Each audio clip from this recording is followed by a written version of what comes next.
we wanted to talk about the Scheifele stuff, or Ty wanted to talk about it, because unfortunately, the coward Mark Scheifele did score tonight, as he seems to always do against the Montreal Canadiens.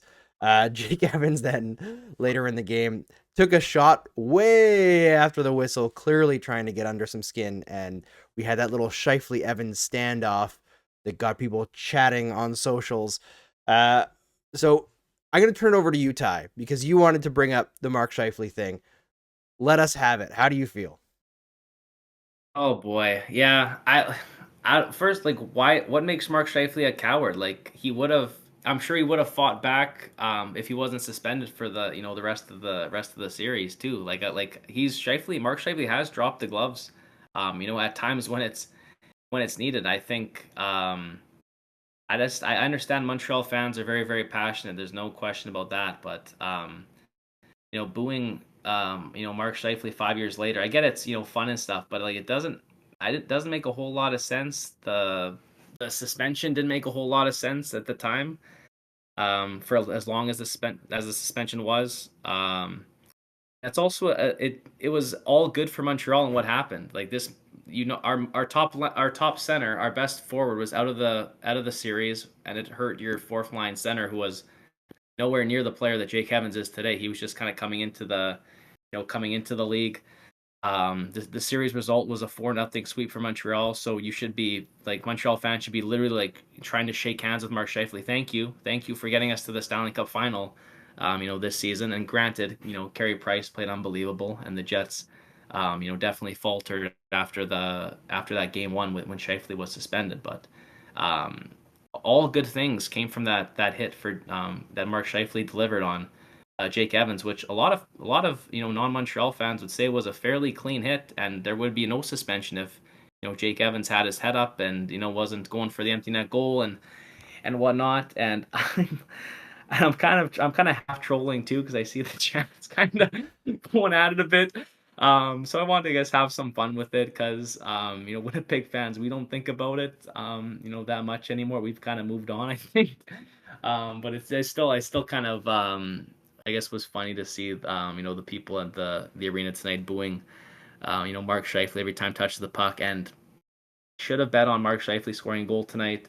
Should I have. thought that was almost inevitable. I don't usually bet on sports, but I had some money left over, and I bet on the Jets puck line to win by 2 or more goals.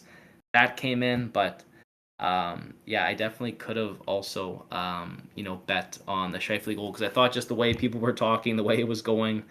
I think Scheifele scores a lot against Montreal. If you look at his numbers, he As does definitely Kyle Connor, I believe, like yeah. every game. I don't know what that is. Um, but yeah, I guess I'm interested also to hear, I guess, your take on things. I know I've even talked to my one teammate who's a Montreal fan. He doesn't like Scheifele. I get it. I just think I also like low key. I'm not the biggest Scheifele fan, but it's not because of this hit that he made, 5 years ago. Anyways, here's my piece. Okay, here I'll do my best to explain the Montreal side of things. So in that moment, Evans was actually playing wing on the first line.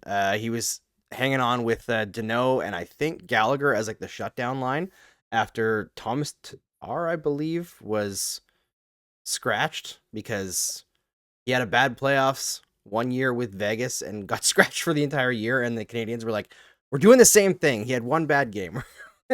Send him into the ether and never hear of Thomas Tatar again, even though he had multiple great seasons and continues to be a relatively decent player." But anyway, that's where Evans was playing. And the reason why people get so upset about it is because when you watch it at real time speed and slow mo, Shifley had the time to poke the puck away and stop the empty net goal, but he chose to not do that and instead hit a guy after it was done and just absolutely blew him up. And the problem wasn't even just the hit, it was his reaction to it. And I'm trying to be like as nice as I can, and I'm gonna use a swear, so like earmuffs if you're a kid and don't want to hear a swear. But afterwards, Shifley was a big baby bitch about it. And he remained like he would just whine and complained constantly. And also, and this would happen no matter what fan base it was, because every fan base has their people who will defend anything because it's their team. But the reaction of the Winnipeg fan base after about like this isn't even a bad hit. It's not even it shouldn't even be a suspension at all. Totally legal. It It was was clean. no, it wasn't even What was close to that? clean. It was a If your head full-on headshot was after the goal hockey. was scored. It was at the same time as the like it was at I guess I know that he should have slowed down, I guess, but like Jake Evans also had his head down trying to put the puck in the open like it's a hockey play. And he hit him head on front on. Like usually if you hit the person with the puck, it is clean. But I know obviously it was obviously it could have been done a little bit differently. But I don't think it's even a penalty if Jake Evans isn't on the ice unconscious. I think just how like that's a play that happens in hockey a lot. Um and I think that's where I guess Winnipeg, and obviously I think just the length of the suspension too, because it didn't kind of line up with obviously the NHL player safety has always been very inconsistent with their suspensions. I think the Jets thought it was going to be a 1 or 2 or 3 game at most, and that's because in the playoffs it's always double what it actually if it's a 2 game it means it's like a 4 game in the regular season. For a player that's had no history of suspension, anything like that, it did come as a big surprise when the suspension was handed down for the length that it was. So I think that caught a lot of Jets fans and I think the organization as a whole, by surprise.